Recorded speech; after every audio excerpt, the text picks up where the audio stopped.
کہ وہ اپنے بھائی کو اپنے بہن کو قتل کرنے تک آمادہ ہو جاتے ہیں. جیسا کہ سورہ یوسف میں اللہ نے یہ بات بیان کیا کہ چونکہ حضرت یعقوب علیہ السلام حضرت یوسف علیہ السلام کی خصوصیت اور ان کے بچپنے کو دیکھ کر زیادہ مائل تھے، تو بھائیوں نے حضرت یوسف سے حسد کرنا شروع کیا. حسد کی انتہا کہاں تک جاتی ہے؟ بھائیوں نے آپس میں پلاننگ کیا کہ ہم ایسا کریں گے، اپنے ماں باپ کی اپنے باپ کی چاہت کو پانے کے لیے، اپنی باپ کی محبت کو پانے کے لیے یوسف کو قتل کر دیں گے. اللہ حفاظت کرے. تو انہوں نے کہا کہ یوسف کو اگر ہم قتل کر دیں گے تو ہمارے باپ ہم کو محبت کرنے لگیں گے. تو دوسرے کچھ بھائیوں نے یہ کہا کہ ہم قتل نہیں کرنا، ہم کیا کریں گے، دور کی بستی میں جا کر کہیں چھوڑ کے آ جائیں گے.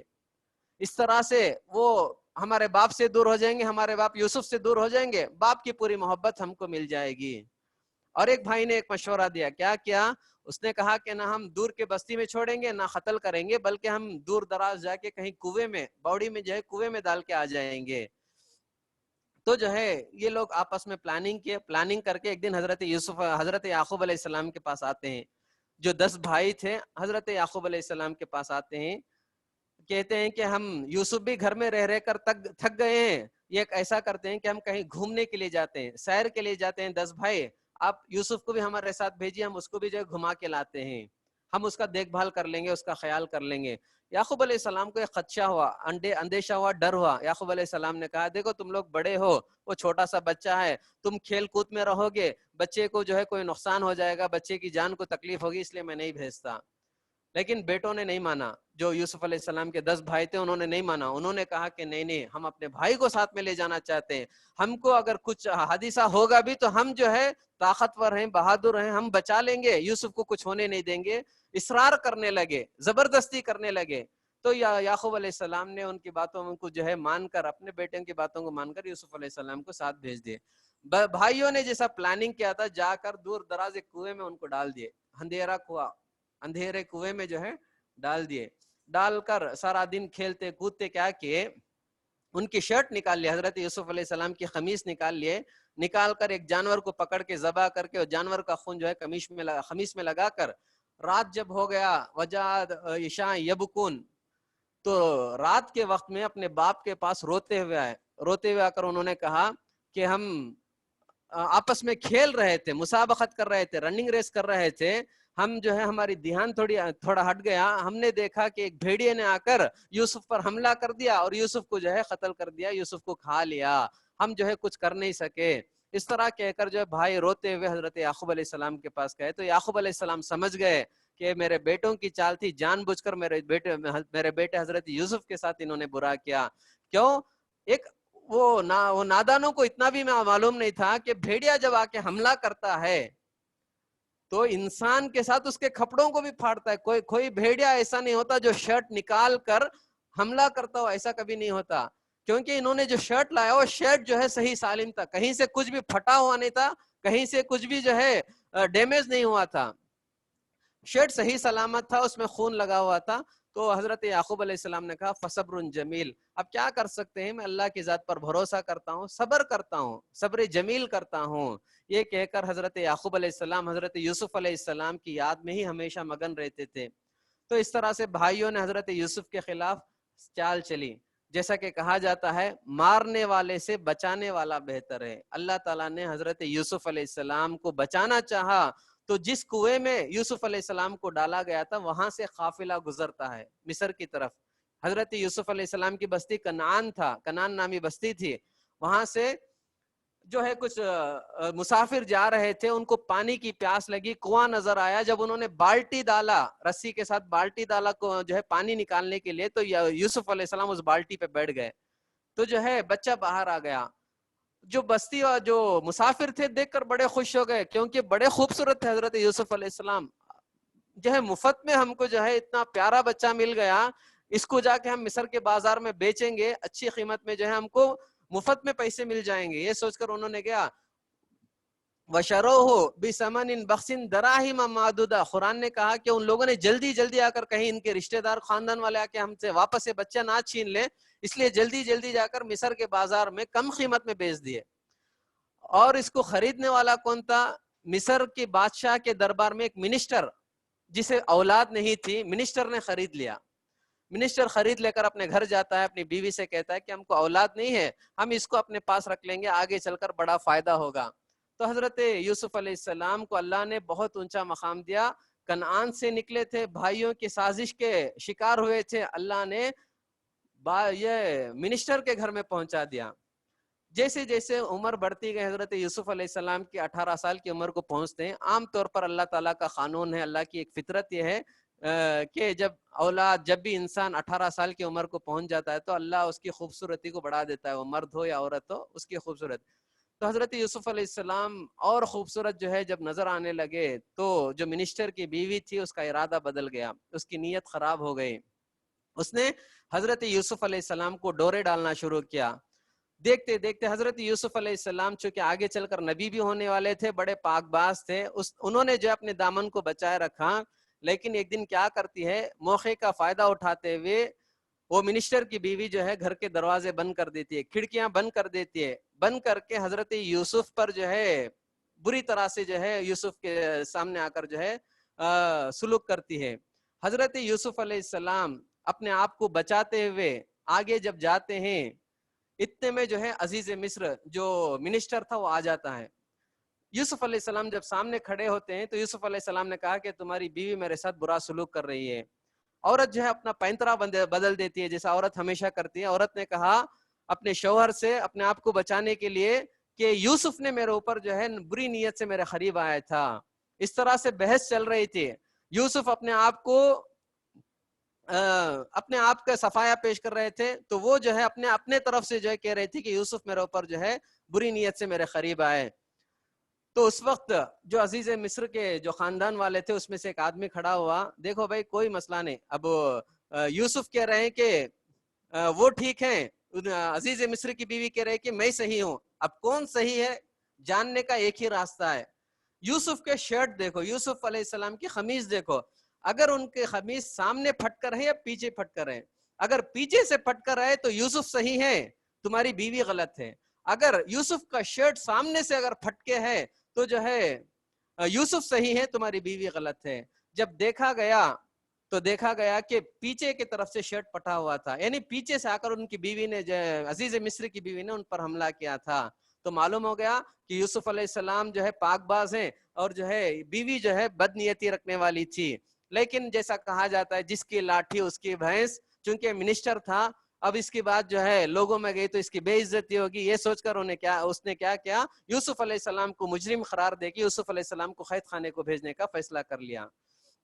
یہ بات بستی والوں میں مشہور ہو گئی کہ عزیز مصر کی بیوی، منسٹر کی بیوی یوسف کے ساتھ برا جو ہے برتاؤ کری۔ جب یہ بات معلوم ہوئی تو عزیز مصر کی بیوی جو منسٹر کی بیوی تھی اسے برا لگا، اس نے کیا کیا، جو بستی کے بڑی بڑی عورتیں تھیں ساری عورتوں کو بلا کر دعوت دے کر سب کے ہاتھوں میں پھل دے کر سب کے ہاتھوں میں چاقو دے دیا، چاقو دے کر اب یوسف علیہ السلام کو حکم دیا گیا کہ اندر سے باہر آؤ۔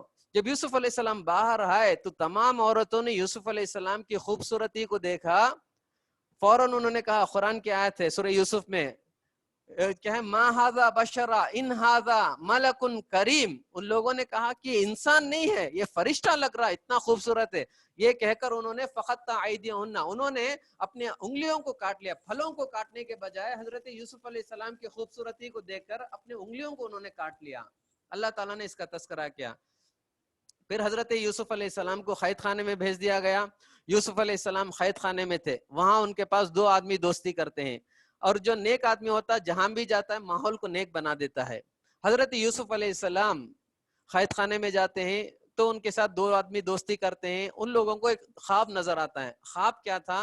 خواب وہ دیکھتے ہیں کہ ایک آدمی نے خواب دیکھا کہ وہ انگوروں کو نچوڑ رہا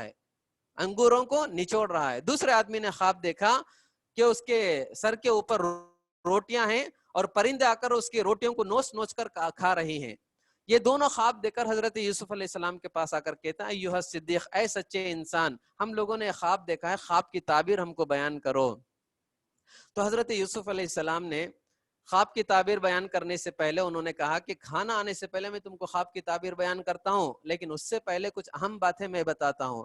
تو حضرت یوسف علیہ السلام نے سب سے پہلا توحید کا پیغام دیا، ارباب متفرقون خیر ام اللہ الواحد القہار، ما تعبدون من دونه الا اسماء سمیتموها انتم وآباؤکم. حضرت یوسف علیہ السلام نے کہا جن بتوں کو تم پوجا کرتے ہو، سرسوتی دیوی، لکشمی دیوی، فلان دیوتا، یہ سب تم نے، تمہارے باپ داداؤں نے نام رکھ لیا ہے. اللہ نے ایسا کوئی حکم نازل نہیں کیا. اللہ اکیلا ہے، وہی عبادت کے لائق ہے، اسی کی عبادت ہونی چاہیے. پھر انہوں نے کہا ارباب متفرقون خیر ام اللہ الواحد القہار، یہ بات بتاؤ بہت سارے خدا بہتر ہیں یا یہ خدا جو زبردست طاقت والا ہے وہ خدا بہتر ہے؟ تو حضرت یوسف علیہ السلام نے دعوت پیش کیا ان کے پاس، توحید کی بات بتائی. اس کے بعد خواب کی تعبیر بیان کی. خواب کی تعبیر کیا بیان کی؟ انہوں نے کہا کہ جو آدمی انگور نچوڑ رہا تھا اس کے بارے میں کہا کہ تو بہت جلدی جیل سے نکل جائے گا، تو قید خانے سے رہا ہو جائے گا، رہا ہو کر بادشاہ کے دربار میں تجھے بڑا پوسٹ ملے گا. کیا پوسٹ ملے گا؟ بادشاہ کو شراب پلانے کا کام تجھے ملے گا. اور دوسرے آدمی کے بارے میں کہا جس نے کہا کہ میرے سر میں روٹیاں ہیں اور پرندے نوچ نوچ کر کھا رہے ہیں. تو حضرت یوسف نے خواب کی تعبیر بیان کی، کہا کہ بہت جلدی جو ہے تیرے خلاف جو ہے موت کا فیصلہ سنایا جائے گا، تجھے سولی پر چڑھا دیا جائے گا. جیسا حضرت یوسف علیہ السلام نے خواب کی تعبیر بیان کی ویسا ہی ہوا، ویسا ہی ہوا. ایک آدمی کو جو ہے رہائی مل گئی اور دربار میں اونچا مقام مل گیا، ایک آدمی کو قید خانے سے سولی پہ چڑھا دیا گیا، اس کو ختم کر دیا گیا. تو معلوم ہوا کہ خواب کی تعبیر اللہ تعالیٰ نے کچھ لوگوں کو دیتا ہے، جیسا کہ یوسف علیہ السلام کو دیا، پیارے نبی کو خواب کی تعبیر معلوم ہوتی تھی. اسی طرح تابعین میں ابن سیرین رحمۃ اللہ علیہ کو اللہ تبارک و تعالیٰ نے خواب کی تعبیر کا علم دیا تھا. عام طور پر لوگوں میں خواب کی تعبیر کا کسی کو علم نہیں، اللہ ماشاء اللہ، اللہ جسے چاہتا ہے دیتا ہے. اسی لیے اللہ کے نبی نے فرمایا جب بھی تم رات میں خواب دیکھو پہلے پڑھ کر سو جاؤ، خواب نہیں آئیں گے. اگر کوئی خواب آتے ہیں تو اچھے خواب ہیں تو اللہ کا شکر ادا کرنا چاہیے، جو اچھے لوگ ہیں انہی کو بتانا چاہیے. اسی طرح کوئی برا خواب آتا ہے، اللہ کے نبی نے فرمایا اٹھ کے بیٹھ جاؤ، بیٹھ کے جو ہے بائیں طرف 3 مرتبہ اس طرح سے جو ہے 3 مرتبہ تھوک دیا کرو. اور اللہ کے نبی نے فرمایا جس طرف تم لیٹ رہے سو رہے تھے پلٹ کے سو جاؤ. اللہ کے نبی نے بعض روایت میں یہ بھی کہا کہ جا کے وضو کر کے آ کے سو جاؤ.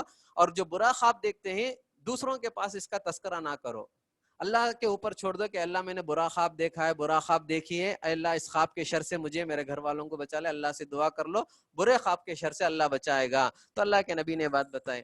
تو اس طرح سے جو آدمی بچ کر بادشاہ کے دربار میں جا رہا تھا، حضرت یوسف نے اس سے کہا کہ جب بادشاہ کے پاس جاؤ تو میرے بارے میں ذرا ریکویسٹ کرنا، سفارش کرنا، وہ یہ کہ ایک آدمی جو ہے قید خانے میں ہے، اسے جو ہے کوئی جرم کے بغیر زبردستی اسے قید خانے میں رکھ دیا گیا، اسے باہر نکالنے کے بارے میں تم کچھ کہو.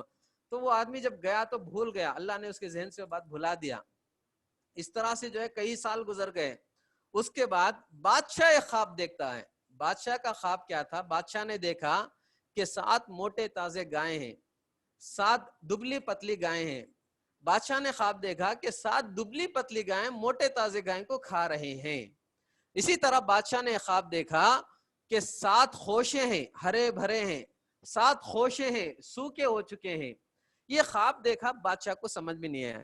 اس نے دوسرے دن صبح میں اٹھ کر اپنے درباریوں سے پوچھا کہ میں نے خواب دیکھا ہے، افتونی فی رؤیا ان کنتم، جو ہے میرے اس خواب کے بارے میں تعبیر بیان کرو اگر تم لوگ جانتے ہو.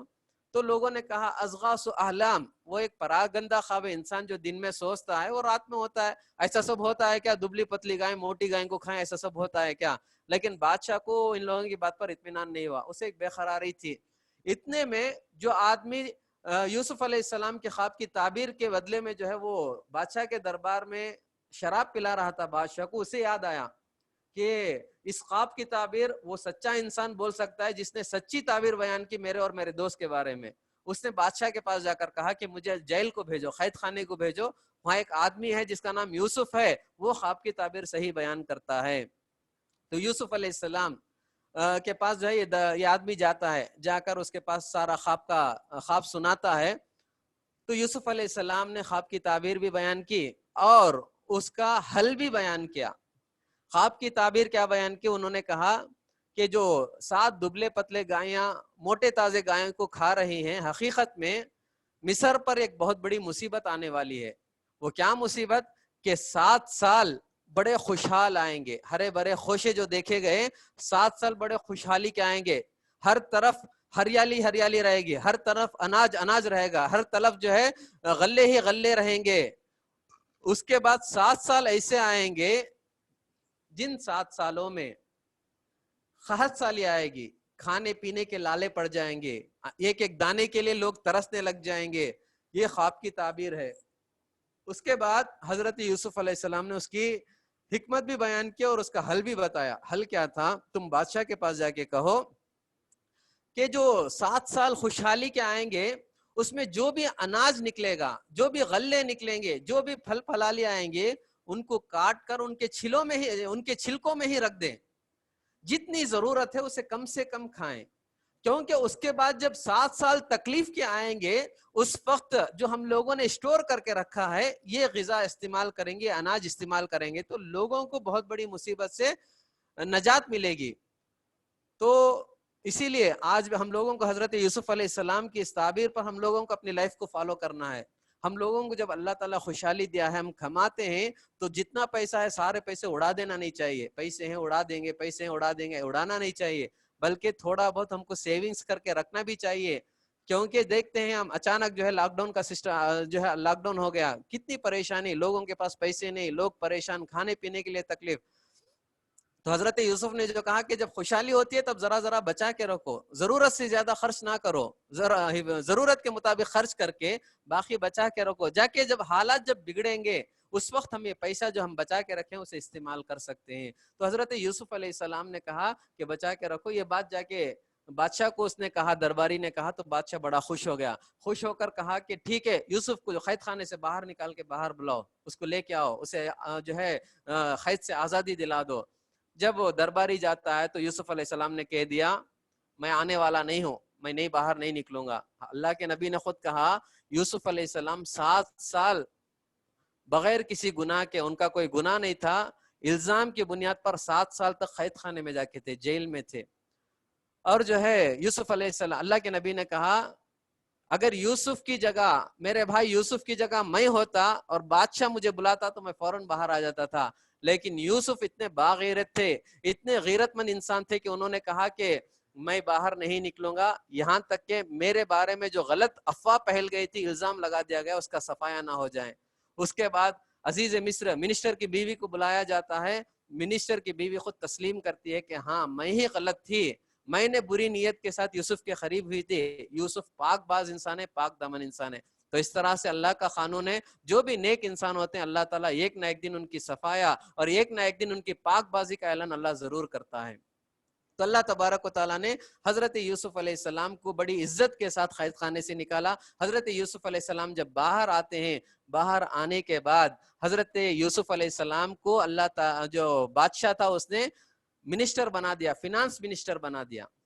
فینانس منسٹر بنانے کے بعد حضرت یوسف علیہ السلام نے جو یہ سال آئے, 7 سال خوشحالی کے تھے, 7 سال تکلیف کے, قحط سالی کے تھے, تو حضرت یوسف علیہ السلام نے کیسے مینیج کیا, حالات کیسے ہوئے, تو یہ تمام چیزیں جو ہے اللہ تعالیٰ 13ویں پارے میں اس کا تذکرہ کرتا ہے. انشاءاللہ اسی کو جو ہے کنٹینیو کرتے ہوئے کل انشاءاللہ حضرت یوسف علیہ السلام کی زندگی کا باقی حصہ آپ کی خدمت میں. اللہ تعالیٰ سے دعا ہے کہ اللہ تبارک و تعالیٰ ہمیں کہنے اور سننے سے زیادہ عمل کی توفیق عطا فرمائے, جب تک زندہ رکھے, دین اسلام پر قائم رکھے, جب موت دے تو اللہ تعالیٰ ایمان کی حالت میں کلمے کی موت عطا فرمائے. دنیا بھر کے لوگوں کے, مسلمانوں کی جان و مال, عزت و آبرو کی اللہ تعالیٰ حفاظت فرمائے. مسلمانوں کا پہلا قبلہ بیت المقدس کو اللہ پھر سے مسلمانوں کو واپس لوٹائیں. اللہ تعالیٰ ہمارے روزوں کو, تراویح کو, تلاوت کو, ہمارے ذکر و اذکار کو, ہماری عبادتوں کو شرف قبولیت سے نوازے, زیادہ سے زیادہ اجر عطا فرمائیں. آمین. واخر دعوانا الحمدللہ رب العالمین. سبحان اللہ و بحمدہ, سبحانک اللہم و بحمدک, نشہد ان لا الہ الا انت, نستغفرک و نتوب الیک. السلام علیکم و رحمۃ اللہ.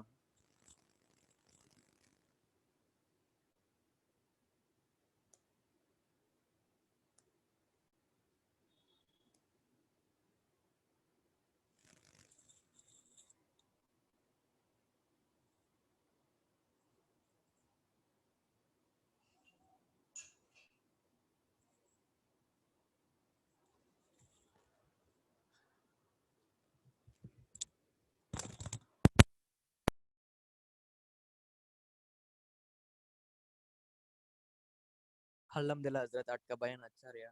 جزاک اللہ حضرت.